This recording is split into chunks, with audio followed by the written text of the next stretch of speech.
inside there, we're seeing a council made up of, various, there you go, we have Soweto there. Council Soweto there. You can see her, she's already there.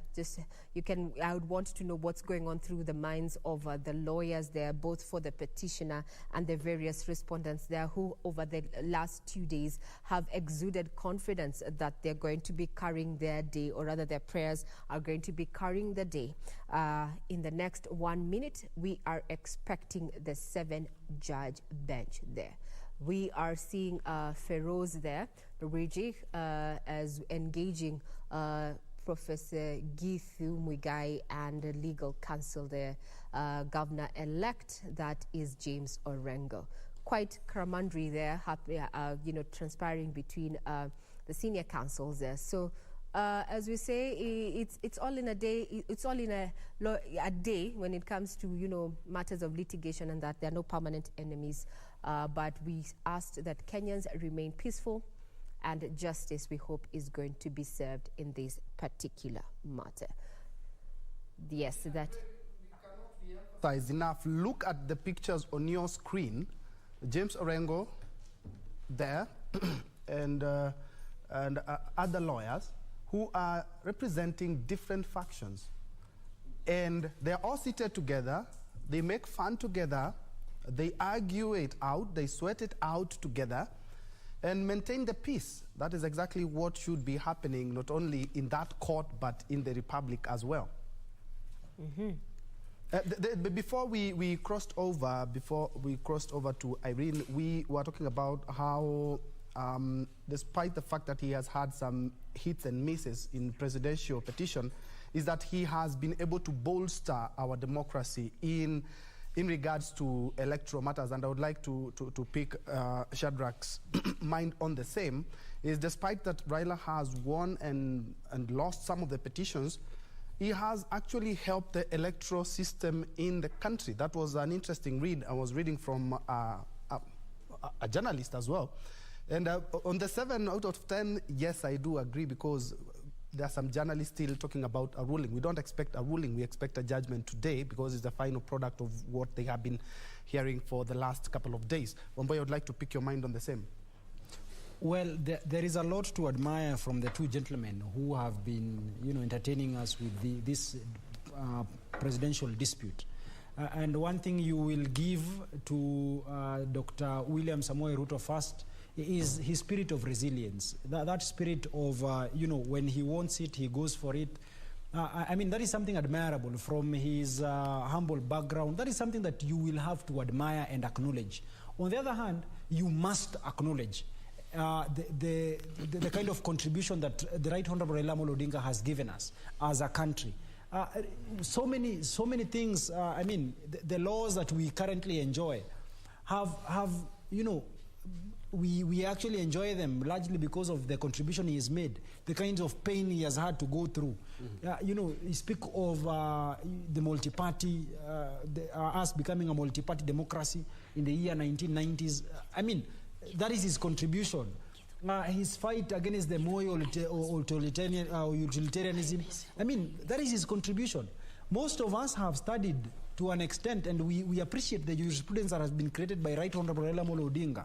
When you go to school, some of the things that lecturers teach is the jurisprudence that has emanated from the 2013 jurisprudence, which if Raila Amolo Odinga had not desired to go through that route, if he had not paid the security of cost of 1 million and paid the filing fees of 500,000 shillings, probably we will not have learned or gotten an opportunity to understand the law deeply the way we have understood it.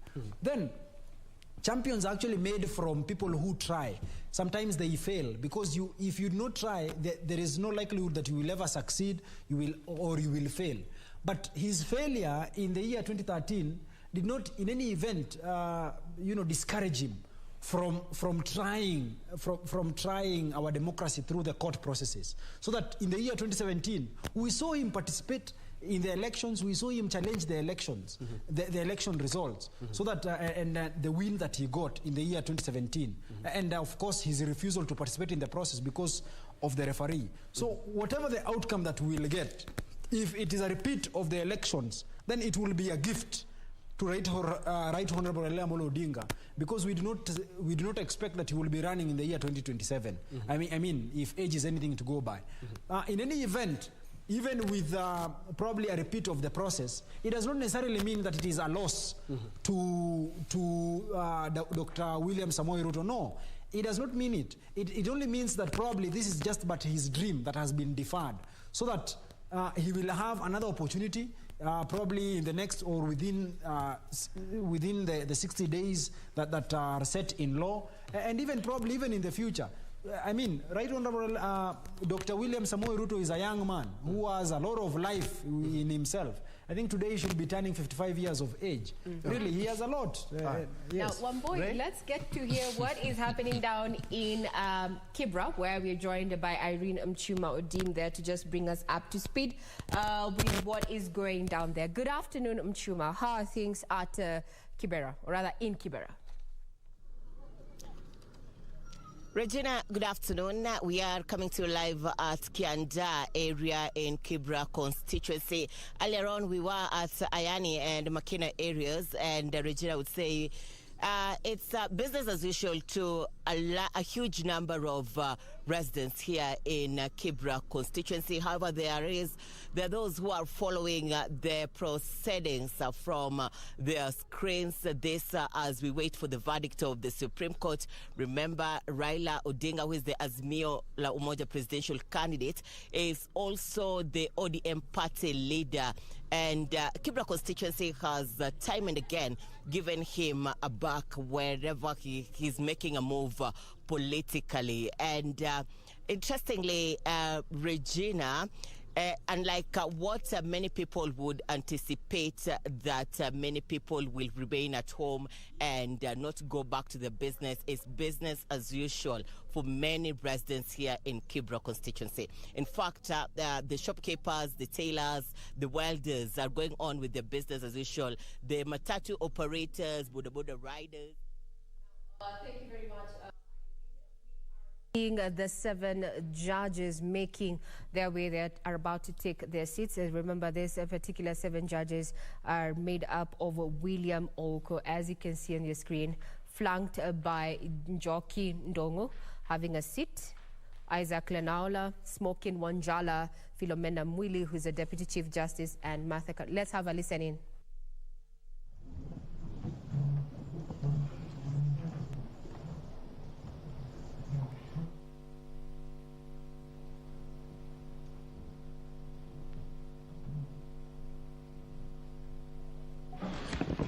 Good afternoon and welcome to the Supreme Court of Kenya for the delivery of judgment in presidential election petition number E005 of 2022 as consolidated with E001, E002, E003, E004, E007 and E008 of 2022, Raila Amolo Odinga and 6 others versus William Ruto and 13 others. The Honorable Chief Justice and the President of the Supreme Court is presiding. Thank you. Very good afternoon, ladies and gentlemen.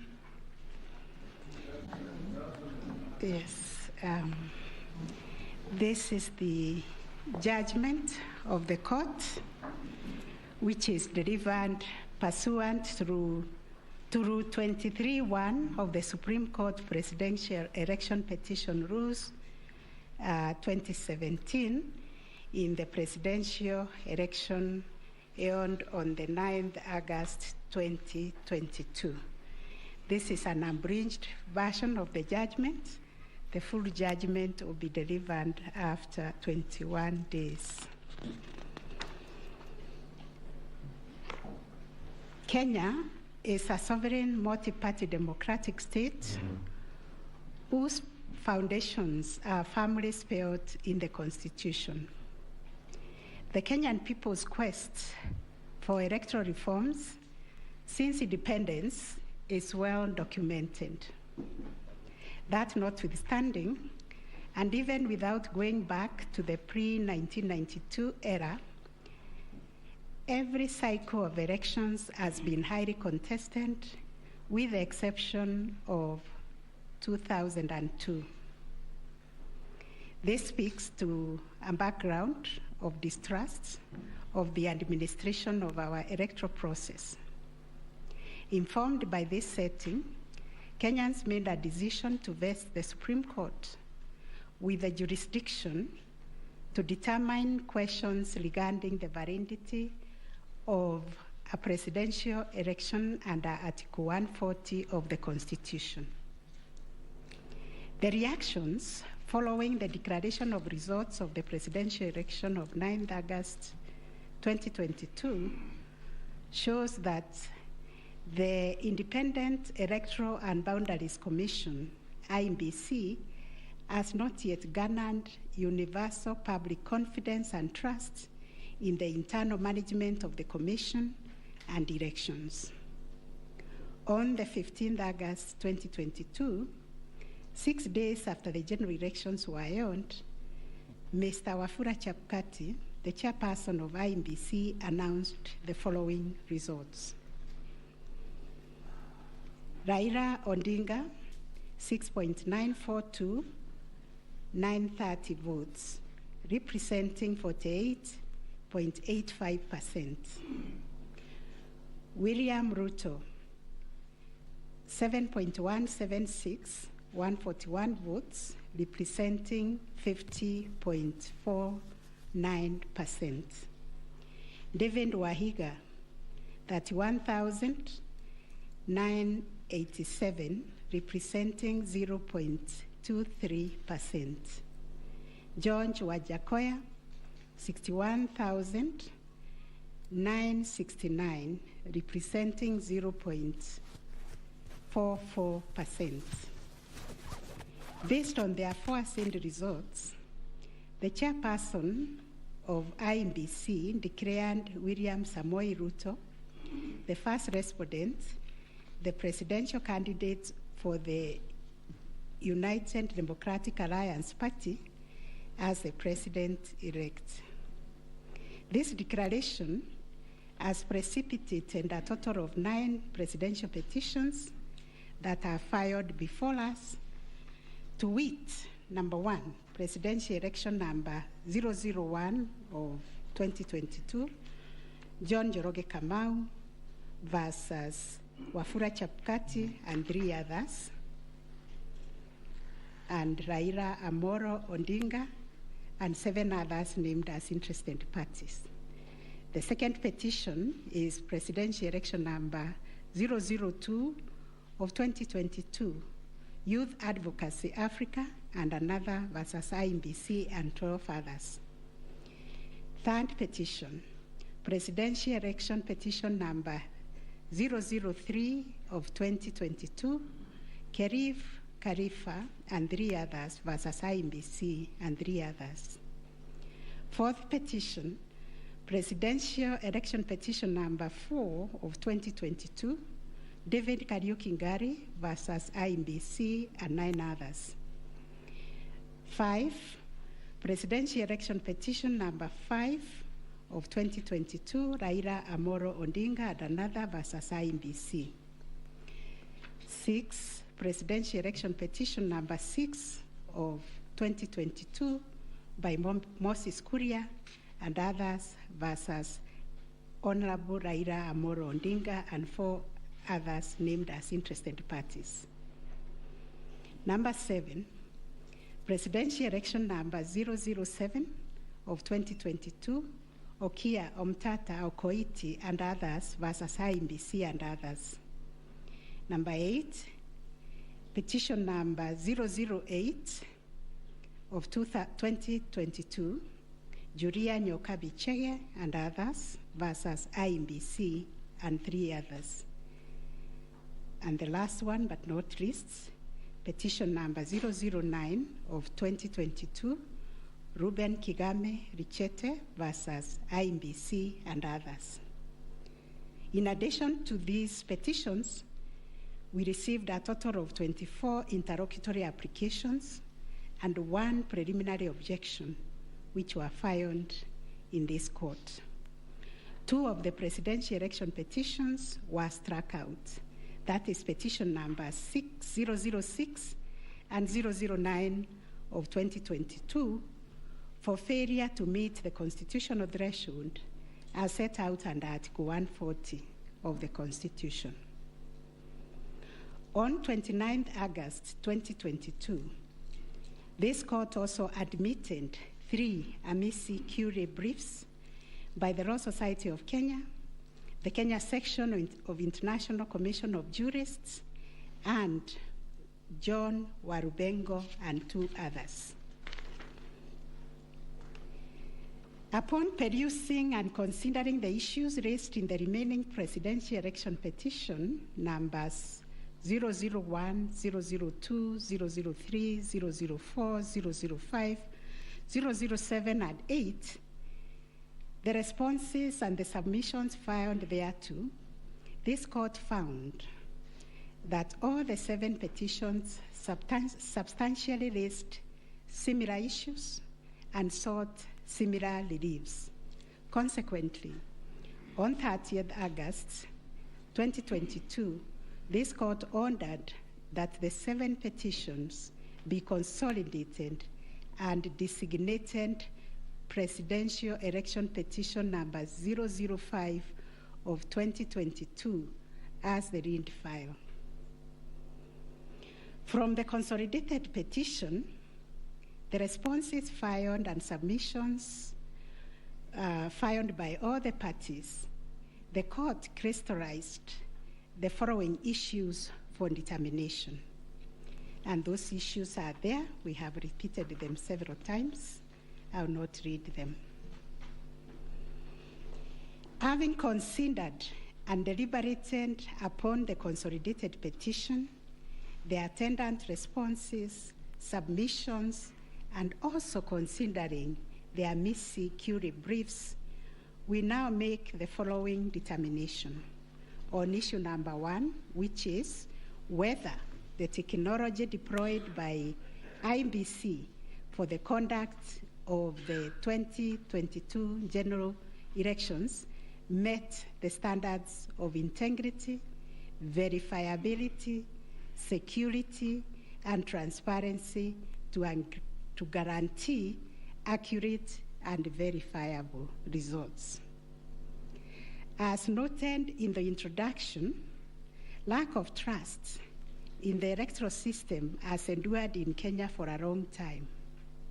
This led to the introduction of electoral technology following recommendations made by the Independent Review Commission on the general elections held on the 27th December 2007, popularly known as the Kriegler Commission report. That report recommended integration of technology into Kenya's electoral process for registration, identification of voters, and transmission of results. These were enacted in Section 44 of the Elections Act 2011. By this statute, IEBC is enjoined to adopt technology in the electoral process. As a consequence, the IEBC developed a technology known as Kenya Integrated Electoral Management System, KIEMS, making Kenya's election process an hybrid as it employed both technology and manual processes. The first, third, and fourth petitioners in the consolidated petition challenge the technology used by IEBC during the 2022 general election. They plead that the manner in which technology was deployed and utilized fell short of the prescribed constitutional and statutory standards.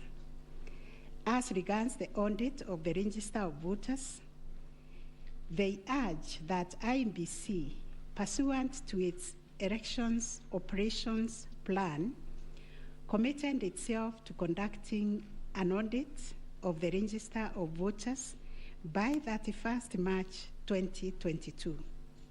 To the contrary, they arrange it only publicly availed the audit report on its website on 2nd August 2022, which was only 7 days to the elections. In this report, it was noted that the auditors established serious gaps and risk to the electoral process, including numerous cases of change of voter stations without knowledge or approval of the affected voters. Grant of voter update privileges in INBC, INDMs, to 14 user accounts and related to voter registration. Reducing the accountability of user activities in the register of voters. Presence of 11 active generic accounts on the MBIS application and the 2 MBIS users with the same logging identification. Risking unauthorized system users, possible interference, change of particulars on the activation of voters in the system. INBC's failure to set up access, decertification, and user activity review process. And INBC was also arranged to have failed to respond to requests by auditors for crucial information. On the integrity of the technology deployed, it was the case for the 7th petitioner that in order to comply with Article 86 of the Constitution and Section 44 of the Elections Act, the technology deployed must be simple, accurate, verifiable, secure, accountable, and transparent.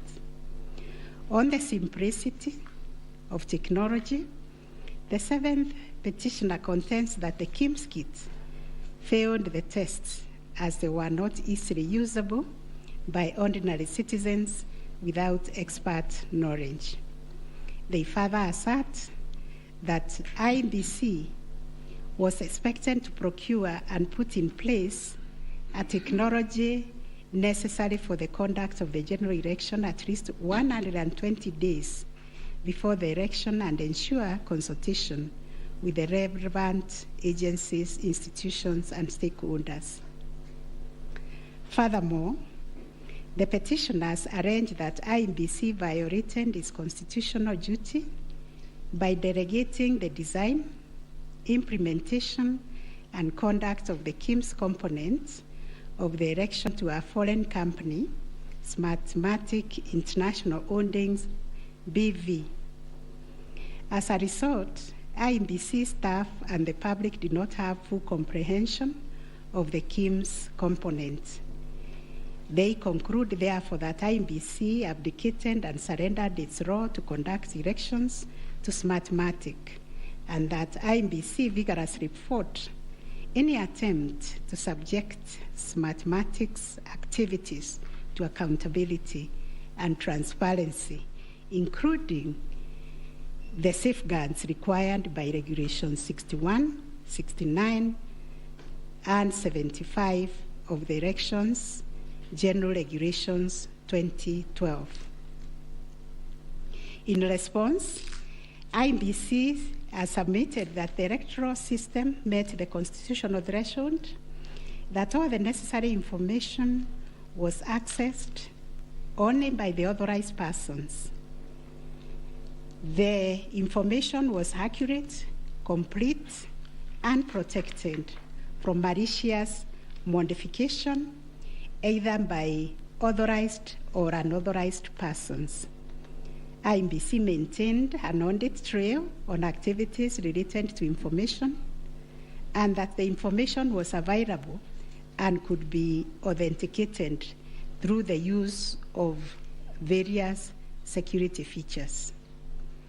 In further response, INBC contended that they engaged KPMG on 7th April 2022 to conduct an audit of the register of voters, which was submitted on 18th June 2022.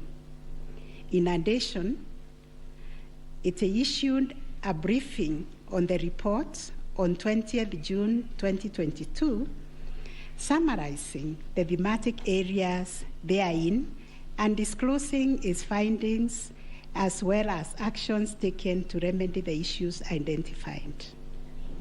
It also conducted its annual audit in compliance with Regulations 11 and 12 of the Election Technology Regulations 2017 and a certification of compliance issued to it on 3rd August 2022.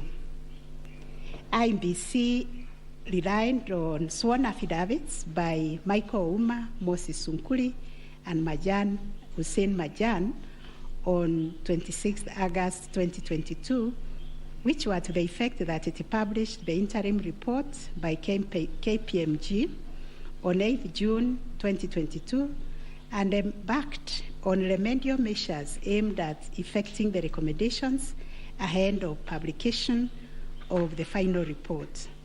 It was ascertained that it could not publish the full final audit report, as doing so would compromise the integrity and security of the electoral technology system, considering the provisions of the Data Protection Act, which imposes a duty to protect the data of Kenyan voters.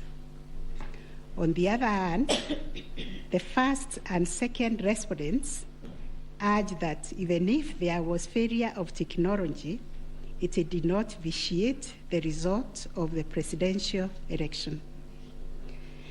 Upon considering all the printing submissions and the ICT scrutiny and inspection tallying and recount report, which fully examined the IEBC's result transmission system, RTS, we are not persuaded by the allegation that the technology deployed by IEBC failed the standard of Article 86A of the Constitution on integrity, verifiability, security, and transparency for the following reasons.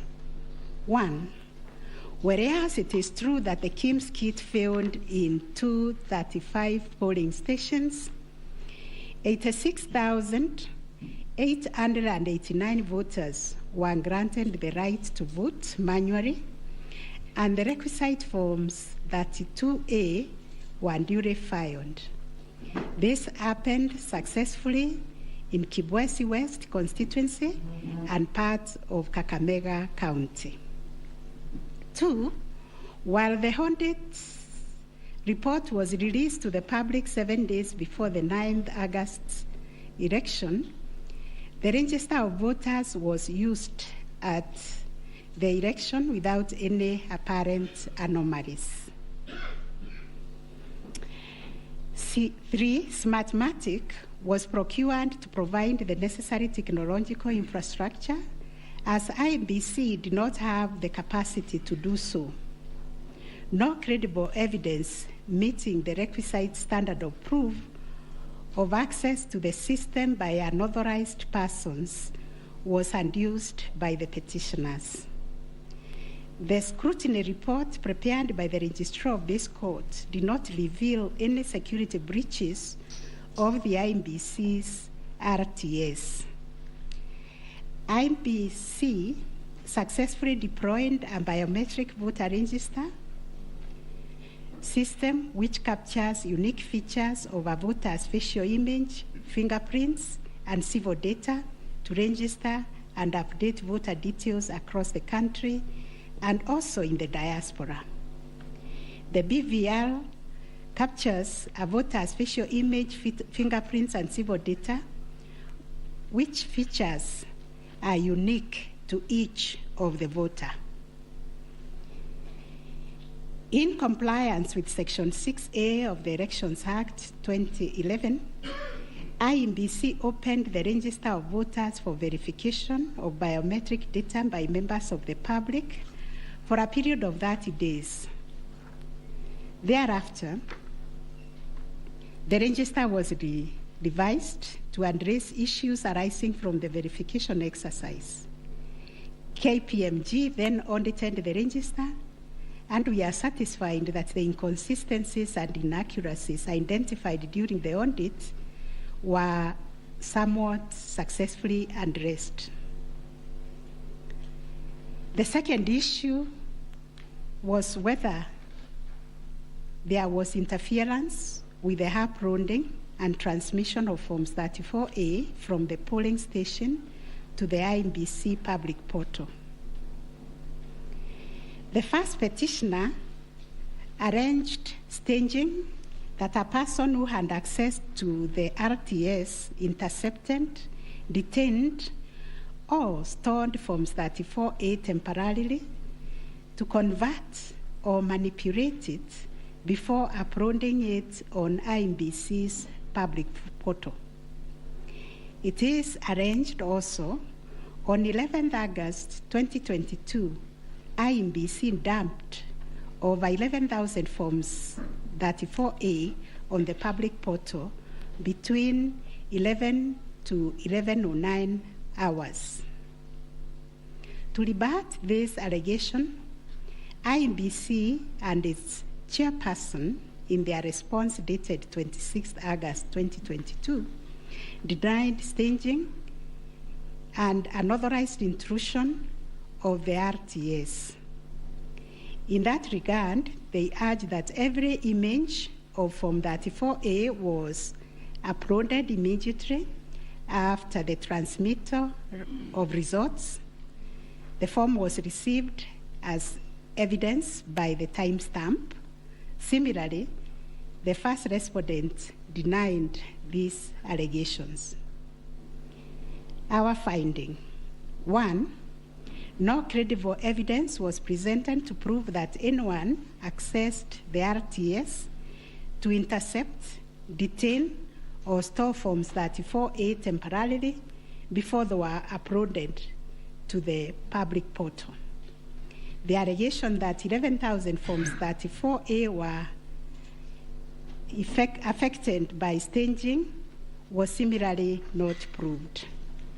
2, the allegation that IEBC, its officials and strangers used a tool to tamper with the Forms 34A before converting them to the portable document format, that is PDF, that eventually appeared on the public portal, was sufficiently explained when IEBC demonstrated how KIMS captured and transmitted the image of Form 34A. Accordingly, we dismiss that allegation. 3, during the ICT scrutiny, it turned out that the transmission logs produced in the affidavit of Justice Nyangaya were of no probative value. The registrar's report shows that the original Forms 34A from the contestant polling stations, which were allegedly intercepted, were exactly the same as those on the public portal, and the certified copies that were presented to this court pursuant to the provisions of Section 12 of this Supreme Court Act 2011. 4, regarding the allegation that the integrity of the public portal was compromised, this was disproved by evidence of consistent attributes such as unique timestamps, uniform PDF conversions at the polling stations, correct polling station mapping, and consistent KIMS reporting from verification to transmission of results. 6, the RTS was configured on a virtual platform network, VPN, and the SIM cards locked to a specific polling station. The server was also configured to accept results only from authorized and properly mapped KIMS kits. In our view, the petitioners failed to produce credible evidence to the contrary. 7, a review of some of the logs presented as evidence of staging showed that they were either from logs arising from the 2017 presidential election or were outright forgeries. In our considered view, there was no evidence of a man-in-the-middle server configured to the IEBC's VPN network, and no evidence was produced to show that the chairperson of IEBC and staff were part of the arranged conspiracy to stage the transmission process. 9, whether there was a difference between Forms 34A uploaded on the IEBC public portal and the Forms 34A received at the National Tallying Center and Forms 34A issued to the agents at the polling stations. On this issue, the first petitioner's case was that there was deliberate manipulation and tampering with Forms 34A, as demonstrated in the affidavits, to the effect that votes were being deducted from the first petitioner and being added to the first respondent. To support this petition, evidence was contained in the affidavits of Honorable Martha Karua, sworn on 21st August 2022, Celestine Anyango Opio, Arnold Ochieng Oginga, and John Mark Githongo, which was sworn also on 21st August 2022, and a further affidavit sworn on 28th August 2022. Dr. Nyangasi also swore an affidavit on 21st August 2022, and so was Martin Papa, to support that allegation of handing and subtraction of votes.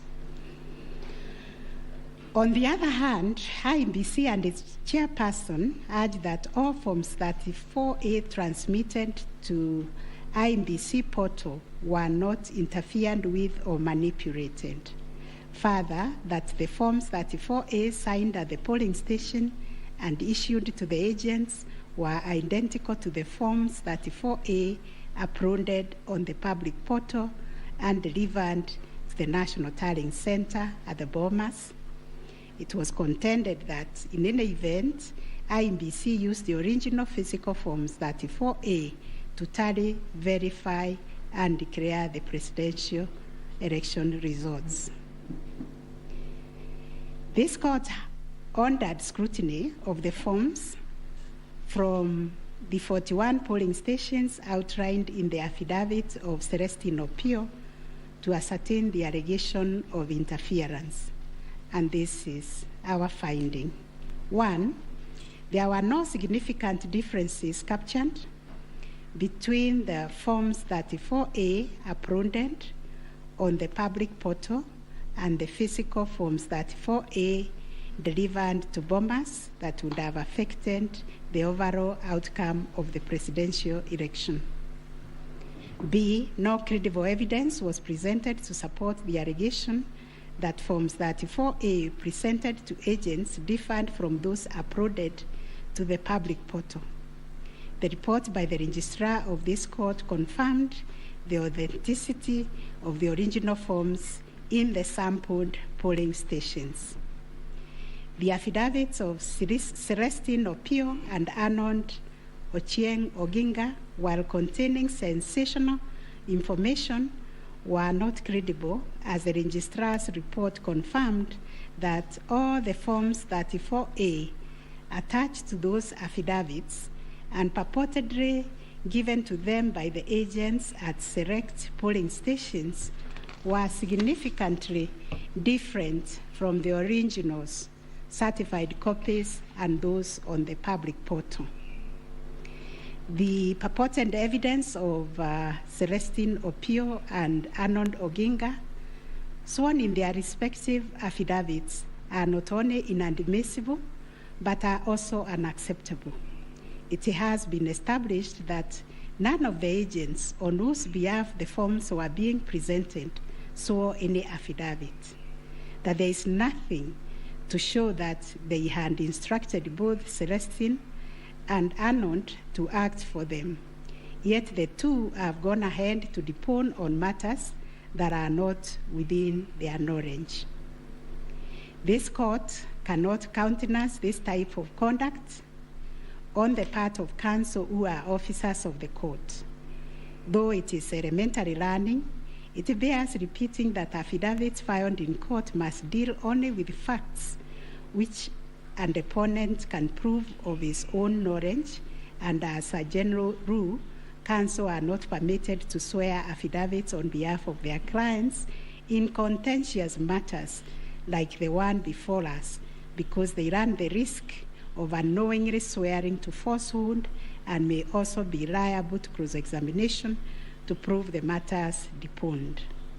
We must remind counsel who appear before this court, or indeed before any other court or tribunal, of the provisions of sections 113 and 114 of the Penal Code that swearing to falsehoods is a criminal offense, and two, that it is an offense to present misleading or fabricated evidence in any judicial proceeding.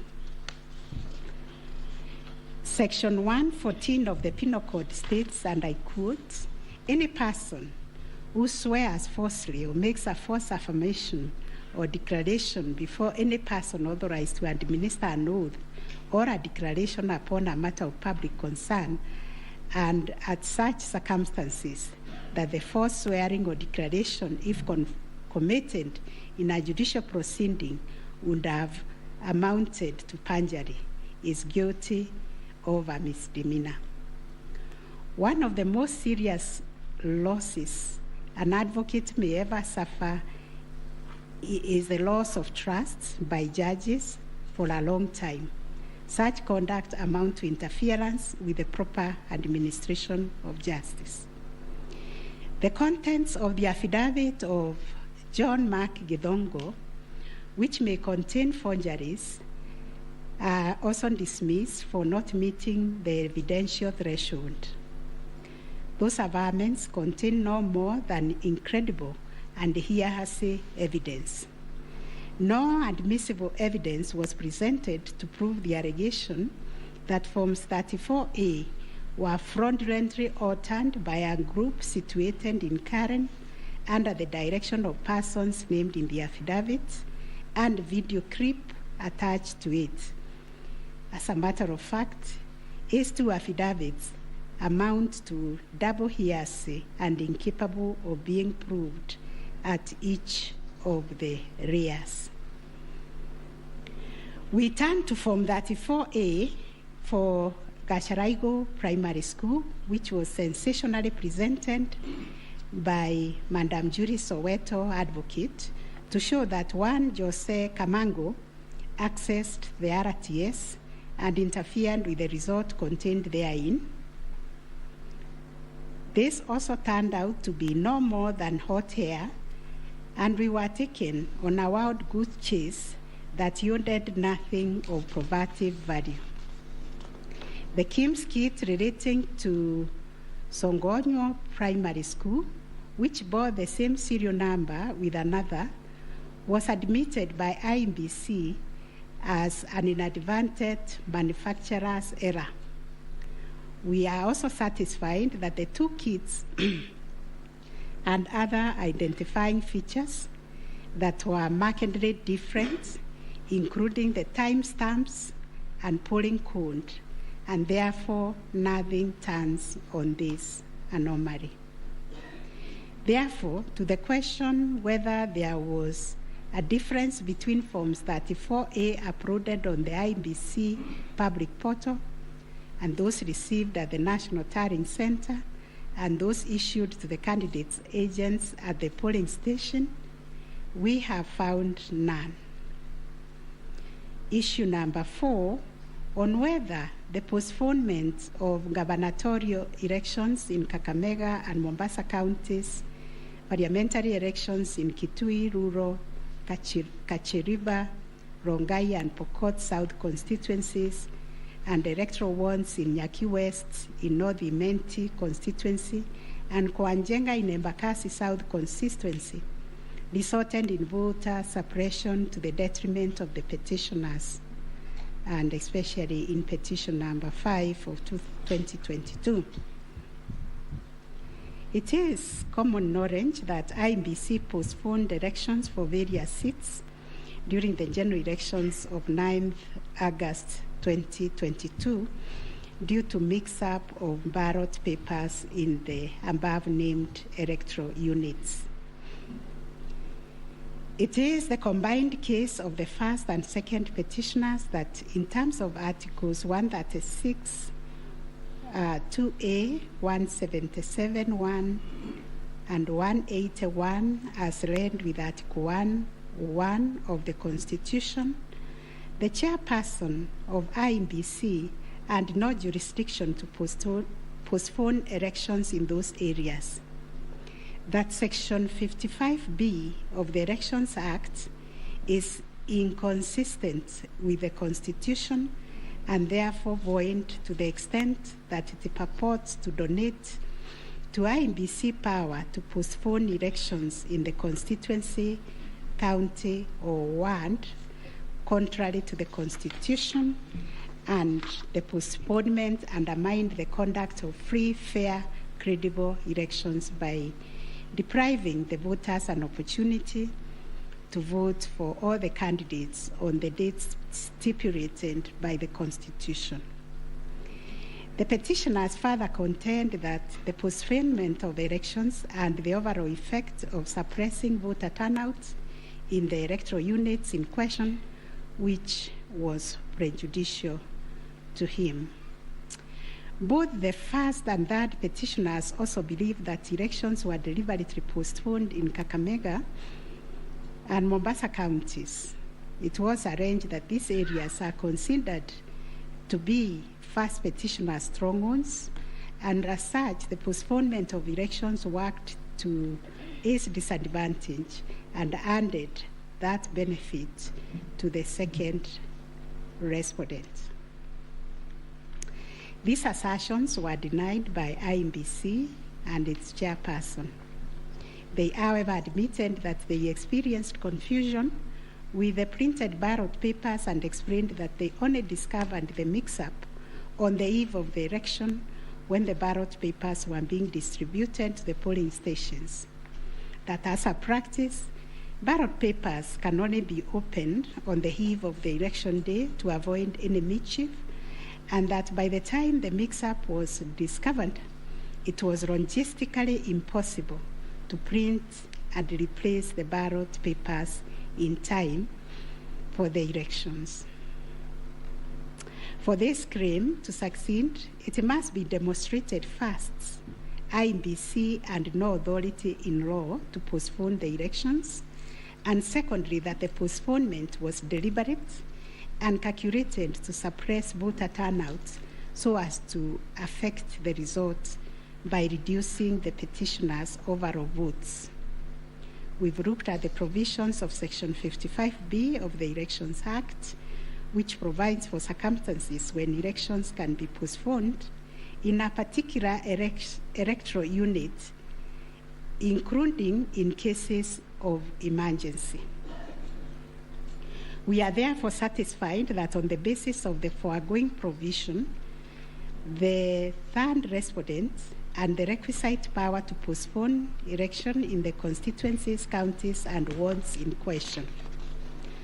Concerning the allegation of voter suppression, we note that voter suppression is generally recognized as a political strategy which takes many forms, but whose practical effect is ultimately to reduce voting by deliberately discouraging or preventing targeted groups of people from exercising their right to vote and thereby to influence the outcome of an election.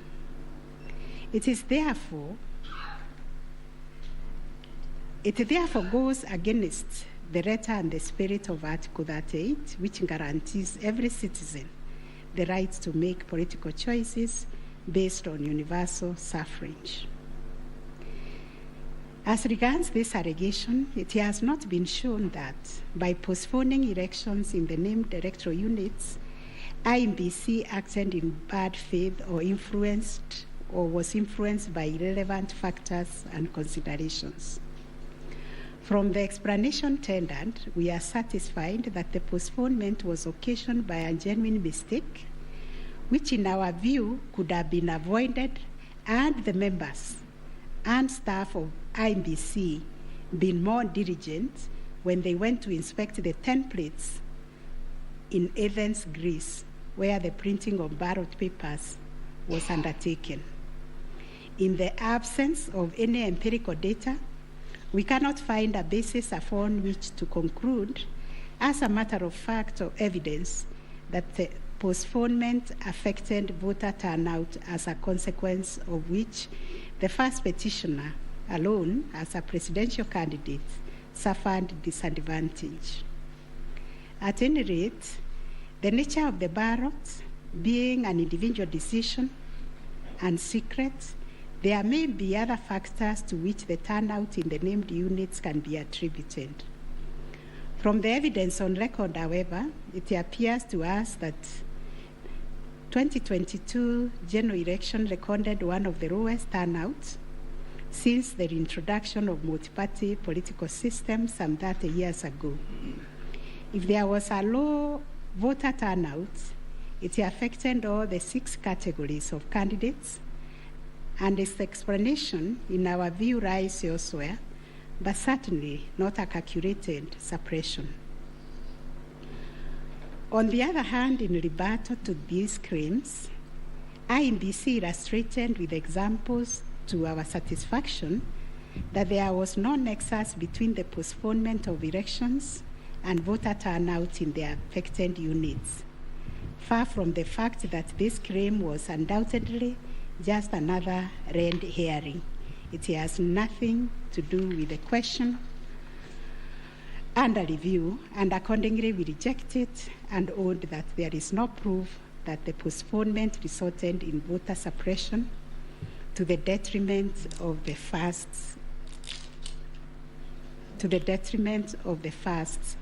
petitioner. Whether there were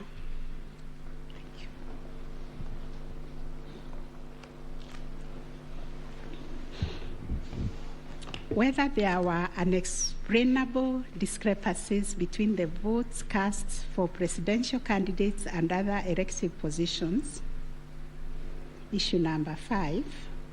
The first petitioner was categorical that there was systemic ballot stuffing in certain counties, mainly in the Rift Valley and central parts of Kenya, where, according to him, a total of 33,208 votes were cast for president only, without corresponding votes for the other elective positions.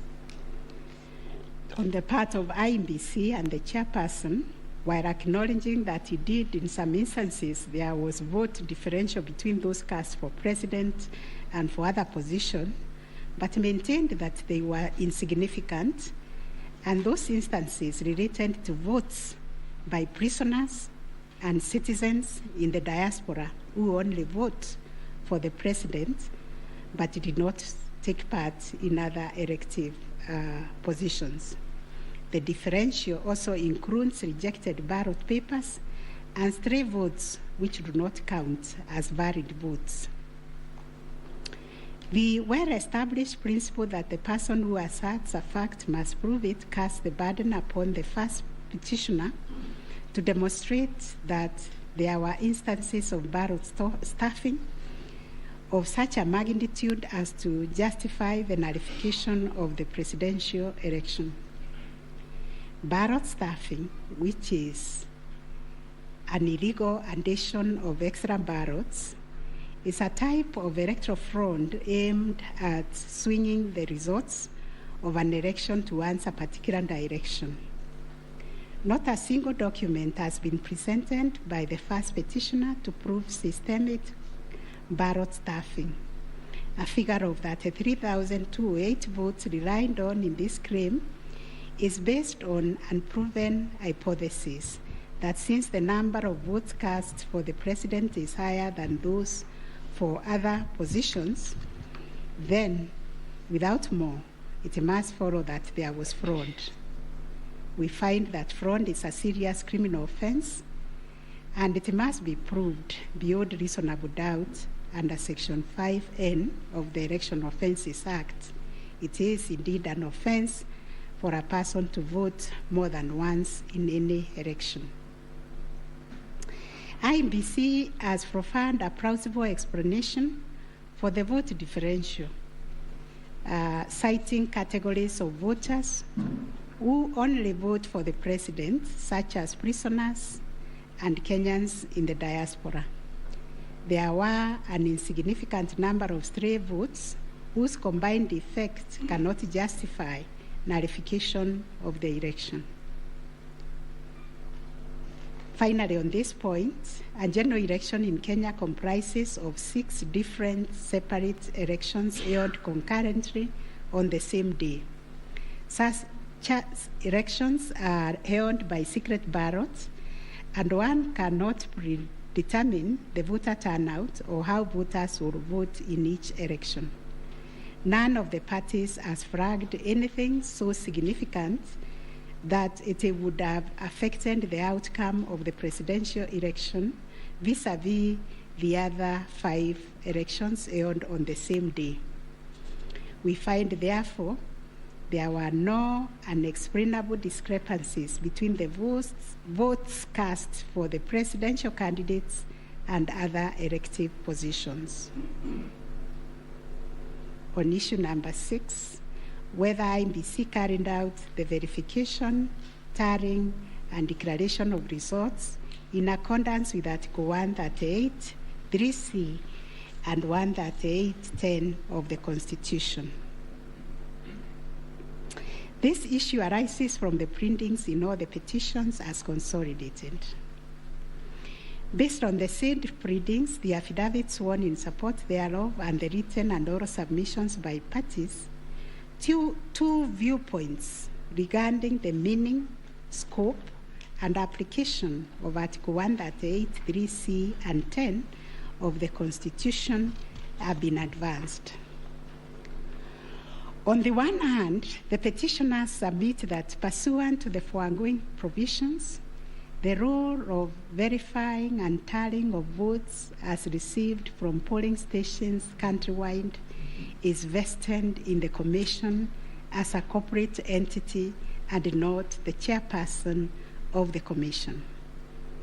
It is their argument that the chairperson cannot undertake this task to the exclusion of other commissioners.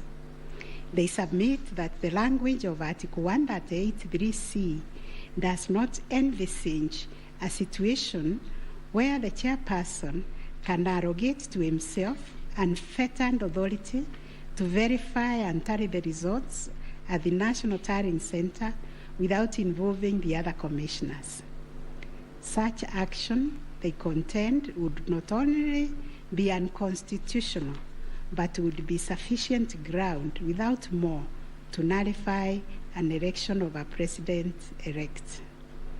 In support of their argument, the petitioners cite the Court of Appeal decision in IEBC versus Maina Kiai and 5 others as affirmed by this court in the case of Raila 2017.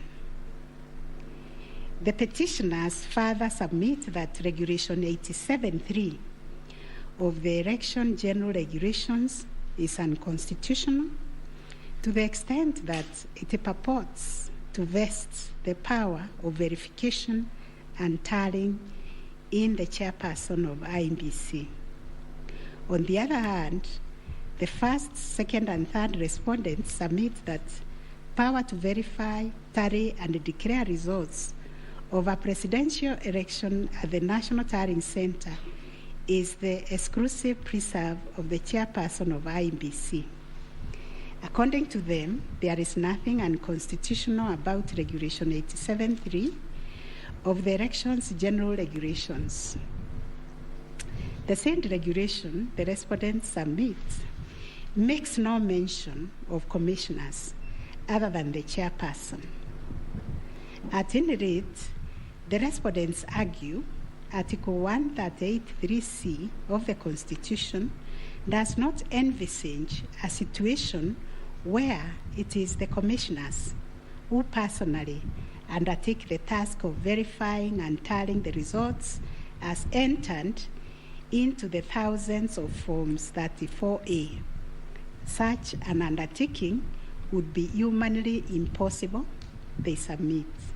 For good measure, the respondents submit that Section 11A of the IEBC Act provides that the chairperson and members of the Commission are responsible for the formulation of policy and strategy of the Commission and oversight. In their view, the Act does not contemplate a situation where commissioners would be directly involved in the verification and tabulation of presidential election results. The task of verification and tallying, as stated by the respondent, is executed by the staff of the Commission under the direction and supervision of the Commission Secretary, who in turn reports to the chairperson. As to whether the chairperson acted unilaterally in verifying and tallying the presidential election results at the National Tallying Center, the petitioners claim that he did. This is what happened. It is the petitioner's case that the chairperson published an illegal Gazette Notice number 4956 of 2022, in which he designated himself as the presidential returning officer, a position unknown in law and the Constitution. Having done so, the petitioner states that the chairperson proceeded to conduct the verification and tallying process to the exclusion of other commissioners, each of whom he had assigned verifiable roles and related to the verification and tallying exercise. On his part, the chairperson of IEBC submitted that although he has the exclusive authority to verify and tally the presidential election results as received at the National Tallying Center, he did involve the other commissioners in the exercise before eventually declaring the final results. He submitted that he did this in the spirit of teamwork. The chairperson of IEBC states that indeed the 4 commissioners were involved in the preparation of the 9th August general elections from the time of their swearing into office all the way to the verification and tallying of results at the National Tallying Center until they withdrew from the exercise just when he was set to declare the final result. Having considered all the parties' submissions, we find that pursuant to Article 138(3)(c) of the Constitution, the power to verify and tally presidential election results as received at the National Tallying Center vests not in the chairperson of IEBC, but in the Commission itself. The latter carries out this exercise through its secretariat staff, technical personnel, and any other persons hired for that purpose under the oversight and supervision of the chairperson and the other members of the Commission. In line with this court's decision in Raila Amolo Odinga versus another versus IEBC and 2 others, as reported in 2017 Kenya Law Report, popularly known as Raila 2017, and the Court of Appeal decision in IEBC versus Maina Kiai, we also find that the chairperson cannot arrogate to himself the power to verify and tally the results of a presidential election to the exclusion of other members of the Commission. Indeed, Article 138(10) of the Constitution, although the power to declare the result of a presidential election after verification and tallying is vested in the chairperson, he does so only as a delegate of the Commission. Consequently, to the extent that Regulation 87(3) of the Elections General Regulation purports to vest the power of verifying and tallying presidential election results as received at the National Tallying Center solely on the chairperson to the exclusion of other members of the commission, the same is contrary to and inconsistent with the provisions of the Constitution. That said, we, however, take cognizance of the fact that the 4th, 5th, 6th, and 7th respondents, referred to as the 4 commissioners, actively participated in the verification and tallying exercise from the beginning up to the and until just before the declaration of the results by the chairperson. They took turns announcing the results as verified and tallied, and were present and active during the actual verification and tallying at Bomas. An example is when one of them, Justice Nyangaya, stood on the podium to announce to the public results and also announced an adjustment that had been occasioned by errors of tabulation. The events of 15th August 2022, therefore, came as a surprise. As the public waited for the chairperson of IEBC to declare the final results, sporadic violence broke out at Bomas. The violence swiftly was contained by the security forces, but there was unexpected drama as 2 different factions of the commission began to emerge. Kenyans found themselves watching an appalling split-screen scenario on their television sets. On one part of the screen was the chairperson readying himself to declare the results in accordance with Article 138(10) of the Constitution. On the other part of the screen were the 4 commissioners on the runs of the Serena Hotel, Nairobi, from where they announced that they would not own the results that were soon to be declared by their chairperson. The 4 commissioners informed the public of their rejection of the yet-to-be-announced results, terming them opaque due to the manner in which the chairperson had been conducting the verification and tallying exercise. In his affidavit dated 25th August 2022, Justice Nyangaya averred that the chairperson's actions during the tallying and verification exercise at Bomas made it difficult to ascertain the total number of votes cast and the actual number of votes attained by each candidate, so as to enable him authoritatively state the commission and declared accurate results. All the petitioners have anchored their arguments for the nullification of the 9th August presidential election in Taharia on the walkout from the Bomas by the 4 commissioners. They contend that by rejecting IEBC's results on grounds of opaqueness of the verification and tallying process, they called into question the credibility of the entire election. They further submitted that being in the majority out of the 7-member commission, their view should prevail and the election should be nullified. It is the petitioner's argument, therefore, that a dysfunctional commission cannot deliver a credible election. We note that apart from their 11th hour denunciation of the verification and tallying process and their averments regarding the conduct of the chairperson, the 4 commissioners have not placed before this court any information or documents showing that the elections were either compromised or that the result would have substantially differed from that declared by the chairperson. Critically, they have not explained why they participated in a verification process when they knew that it was opaque up until the last minute. Indeed, at the Serena Hotel press briefing, the 4 commissioners acknowledged that thus far the entire election had been managed efficiently and credibly. The chairperson on his part did not make matters any better by maintaining a stoic silence, even as things appeared to be falling apart.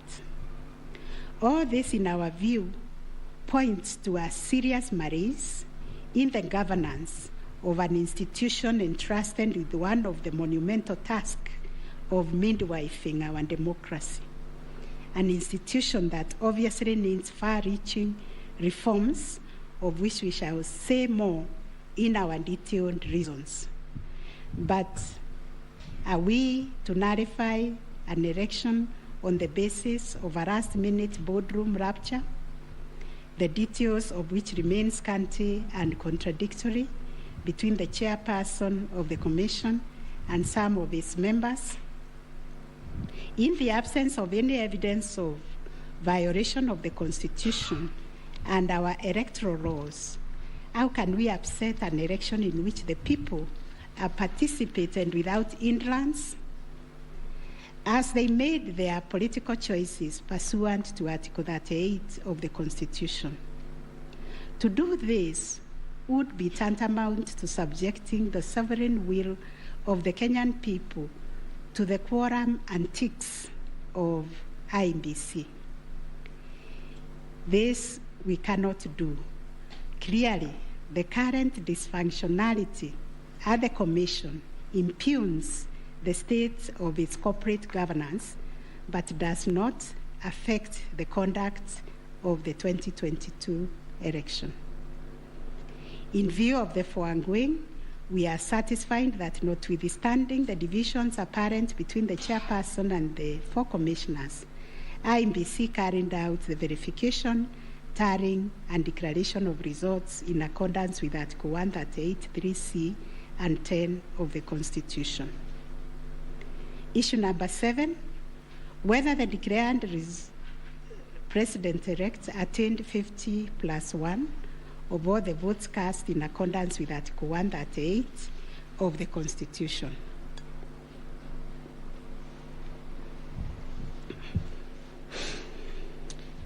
The first, second, and third petitioners averred that the first respondent did not garner 50%+1 of the total votes cast, and therefore did not meet the threshold provided by Article 138(4)(a) of the Constitution. They anchored their claims on the basis that in order to determine whether a candidate has attained 50%+1 of the votes cast, this ought to be calculated based on the total number of votes cast, excluding rejected votes.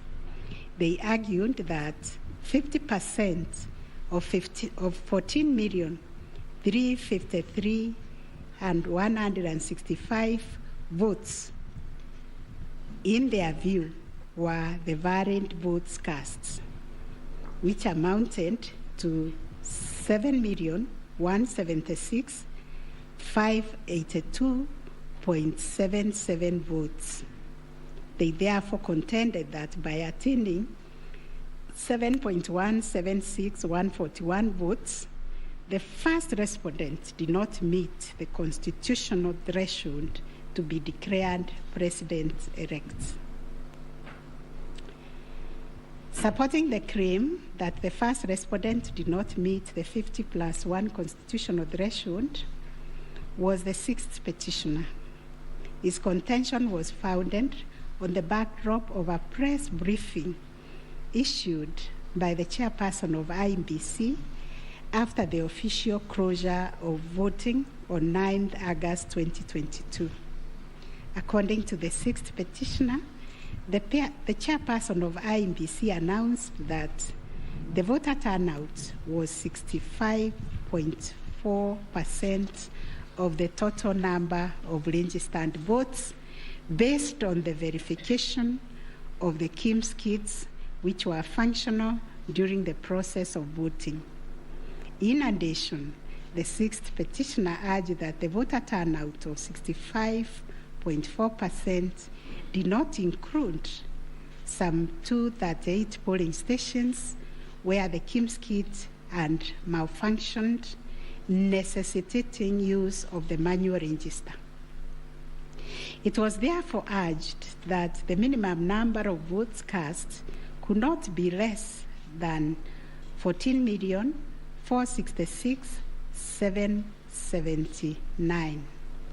Additionally, that this number was bound to increase once the number of votes from the areas that used the manual register were included. The sixth petitioner further claimed that a summation of the minimum number of votes cast and unturned manual votes would represent the actual voter turnout. In challenging the declaration made by the chairperson of IEBC, the sixth petitioner warned that the final tally, published in Form 34C, only accounted for 14,326,641 votes cast, including some 113,614 rejected ballots. The sixth petitioner contended that this tally did not factor in some 140,138 votes cast using the manual register. The sixth petitioner computed this number by subtracting 14,326,641 declared votes cast from 14,466,779 generated by the sixth petitioner as representing 65.4% of the voter turnout. Referring to the tallies in Form 34C, the sixth petitioner summed the number of votes cast for each candidate as follows. Raila Odinga, 6,942,193. William Ruto, 7,176,141. Wahiga Mwaura, 31,987. And George Wajakoya, 61,969, adding to a total of 14,213,027.